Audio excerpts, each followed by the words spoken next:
चंद minute में Delhi police कहाँ राहुल गांधी जी के घर के अंदर पहुंची। उन बेटियों के बारे में बताओ, कौन सी बेटियां थी, एफआईआर करनी है। यहाँ तो बेटियां बैठी हैं, चीख चीख कर बोल रही हैं मैं वो बेटी हूँ, और जिस पे आरोप लग रहे हैं वो ये है भाजपा का सांसद महिला बाल विकास मंत्री स्मृति ईरानी जी। दुख की बात है, दुर्भाग्य है क्या देश के पास ऐसी महिला बाल विकास मंत्री है जिसे सिर्फ अपनी सत्ता, अपनी कुर्सी और अपने आरोपी विधायक सांसद पसंद है, जिनके साथ वो हमेशा खड़ी हुई दिखी है। बताइए प्रधानमंत्री जी को याद दिलाइए कि आप अंगूठा टूटने पर या इतना भावुक होते हैं, लाल किले पे बात करते हैं, अब भूल गए हैं आप अपनी बातों को, है ना। 33% महिला आरक्षण कानून 9 साल से इंतजार है। आपने सही कहा, ये आंदोलन देश का एक आईना बन चुका है।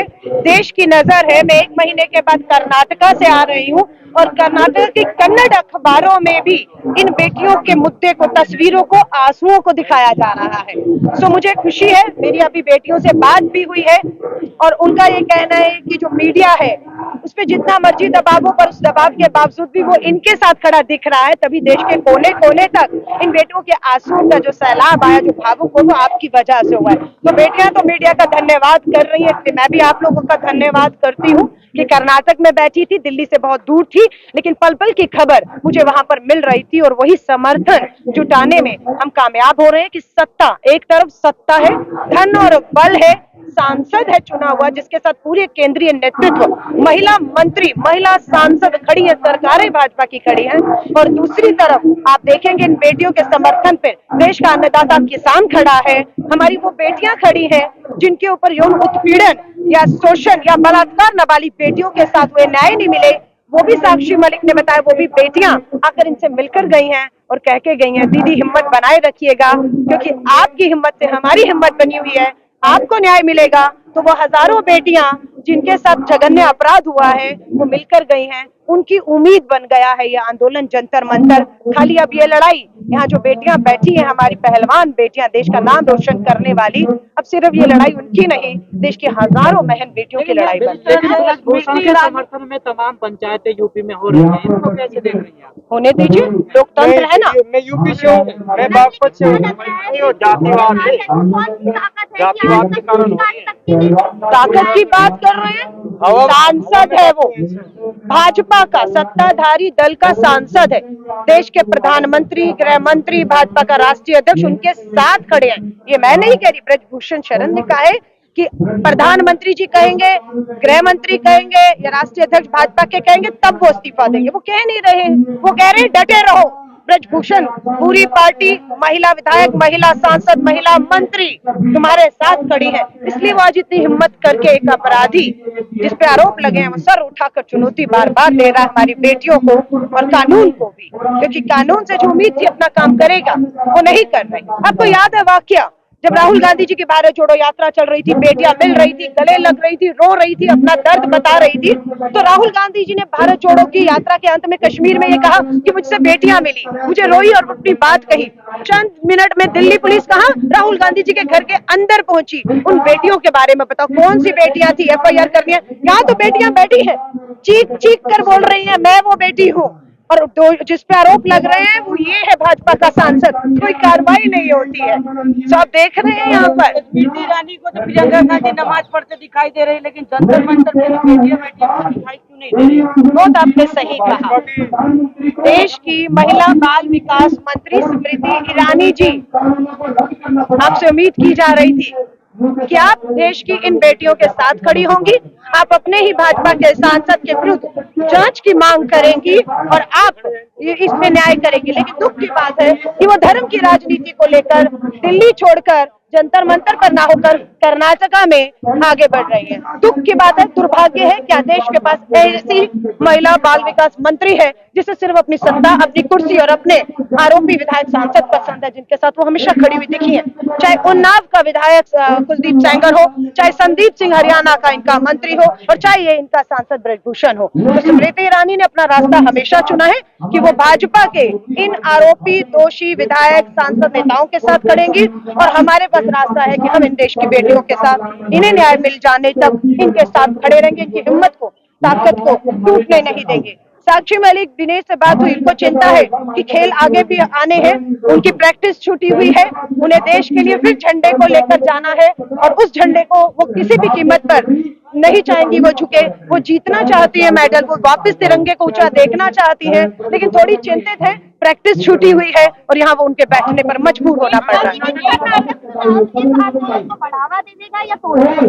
देखिए, कर्नाटक का मैंने कहा जैसे 17 दिन से ये आंदोलन है और इन्हीं 17 दिनों में कर्नाटक का चुनाव चल रहा है और कर्नाटक की स्थानीय मीडिया ने इस मुद्दे को प्राथमिकता से छापा है, लोगों तक पहुंचाया है। स्वाभाविक है, कर्नाटक की आधी आबादी, माँ बहन बेटियां हमारी जो है वो जंतर मंतर की इन बेटियों के साथ जुड़ा देख रही है। कल वोट होना है, स्वाभाविक है वो गुस्सा वोट के रूप में फूटते हुए दिख सकता है, ऐसा मुझे लग रहा है। एक तरफ यहाँ पर जो महिलाएं आंदोलन कर रही हैं और उसी साक्षी जोशी जो कि पत्रकार है उनके साथ जो हुआ उस पर आप कुछ कहना चाहेंगे? किसके साथ हुआ? पत्रकार साक्षी जोशी, उनके कपड़े फाड़े गए थे पुलिस के द्वारा। दुर्भाग्यपूर्ण है, बिल्कुल ऐसा नहीं होना चाहिए था और हुआ है तो माफी मांगनी चाहिए जिनसे ये काम हुआ है और आगे नहीं होगा ये विश्वास दिलाना चाहिए।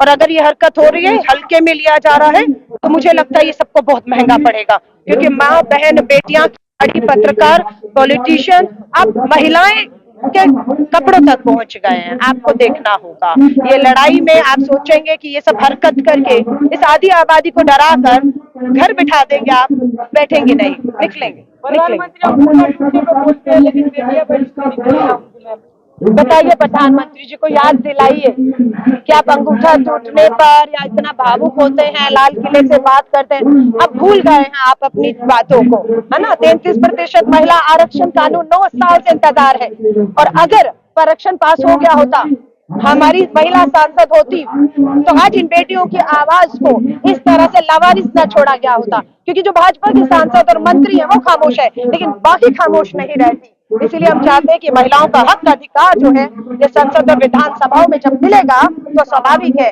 बेटियों की आवाज जहां से भी गूंजेगी उन्हें ताकत मिलेगी। बेटी पढ़ा अभी तक नहीं देने गई है, कांग्रेस का अच्छा समर्थन मिला है। देखिए, सत्ता जो बैठी है ना दिल्ली में, धन बल मशीनरी पूरी झोंक दी है, डराया जा रहा है, रोका जा रहा है। किसान आए थे ना शांतिपूर्ण तरीके से, कैसे उनको रोकने की कोशिश की, कैसे एक महिला पत्रकार के ऊपर हमला। तो मुझे लगता है दुर्भाग्य है, देश को सोचना है, ये लड़ाई किसी राजनीतिक दल की नहीं है, ये लड़ाई देश और देश की बेटियों की है। सब कुछ सामने दिख रहा है, रास्ते दो हैं, एक रास्ते सत्ता की तरफ, आरोपी के पास तरफ जाता है जिसके साथ पूरी सत्ता धन बल के साथ कानून और पुलिस के साथ खड़ी है बचाने में, दूसरी तरफ हमारी बेटियां हैं। मैंने अपना रास्ता चुना है, बहुत लोगों ने मेरी तरह रास्ता चुना है। मैं देश के लोगों को कहूंगी, दिल्ली के लोगों को कहूंगी, खासतौर से जिनके घरों में बेटियां हैं, उस भाई से कहूंगी, उस पिता से कहूंगी, आइए अपनी बहन बेटियों को लेकर और इस लड़ाई को ताकत दीजिए ताकि वो भी सुरक्षित रह पाए आने वाले भारत में। आरोपियों के पक्ष में पंचायत होना, समर्थन करने परंपरा जो डली है, दुर्भाग्यपूर्ण है, दुर्भाग्यपूर्ण है। बागपत का रहने वाला खाप चौधरी हूँ। भारतीय जनता पार्टी का आईटी कहलाता है, पूरा भारत इन बेटियों के साथ है, पूरा भारत विपक्ष को गुमराह कर रहा है। वो ये लोकतंत्र है, विपक्ष को खुला माना चाहिए। आप इनको मेरी आवाज नहीं रोक सकते आप। हाँ, नहीं, आपने सही कहा। देखिए, ये भी कहाँ से आए हैं, बागपत चरम भूमि से आऊँ मैं। बहुत बड़ी तो बात ये है कि ऐसे लोग भी हैं जो यहाँ पर खड़े हैं। लोकतंत्र है, स्वाभाविक है कि लोगों का मत बटा हुआ है और बांटा भी जा रहा है। यहाँ इस लड़ाई में बेटियों को न्याय की लड़ाई, उनके साथ हुए यौन उत्पीड़न की जांच के बाद न्याय की बात है, पर आप इसमें जातियां ले आए हैं, आप इसमें 2 राज्यों का बंटवारा ले आए हैं, आप इसमें इसको मुद्दे से भटकाने के लिए देश के सारे मुद्दों को ले आए हैं। लेकिन जो असल मुद्दा है बेटियों के साथ न्याय, यौन उत्पीड़न के आरोपों की निष्पक्षता से त्वरित जांच होना और सच्चाई सामने लाना। हम तो सच्चाई, हम नहीं कह रहे हैं कि आप उसको दोषी करार देकर फांसी दे दीजिए, हम कहते हैं जांच तो होने दीजिए। दिल्ली पुलिस पे एफआईआर कब होती है? जब सुप्रीम कोर्ट कहता है। सुप्रीम कोर्ट ने कहा तो एफआईआर हुई है और सुप्रीम कोर्ट का धन्यवाद करते हैं। सुप्रीम कोर्ट के इस आदेश से बंद दरवाजे जो थे बेटियों के लिए वो खुल गए। एफआईआर ने हमारे रास्तों को खोला है और हम लोग धन्यवाद करते हैं। सुप्रीम कोर्ट ने रास्ता दिखाया एफआईआर खोल के, दरवाजे खोलने के साथ कि आप अब हाई कोर्ट जाइए। और बिल्कुल मेरी जो बात अपनी बेटियों से, खिलाड़ियों से हुई है, उन्होंने कहा है वो सारे वकील जो है इसका आगे का कानूनी तौर पे कैसे लड़ाई लड़ी जाए उस पर विचार कर रहे हैं। पर यह है कि कानूनी लड़ाई अदालतों में कितनी लंबी हो सकती है ये आप भी जानते हैं। 1-2 महीने में फैसले नहीं आते, 1-2 साल भी लग सकते हैं। फिर वो उस पर विचार ये करेंगे कि कानून के साथ ये जो लोकतंत्र की लड़ाई को भी साथ में लड़ा जाए। भारतीय जनता पार्टी नकली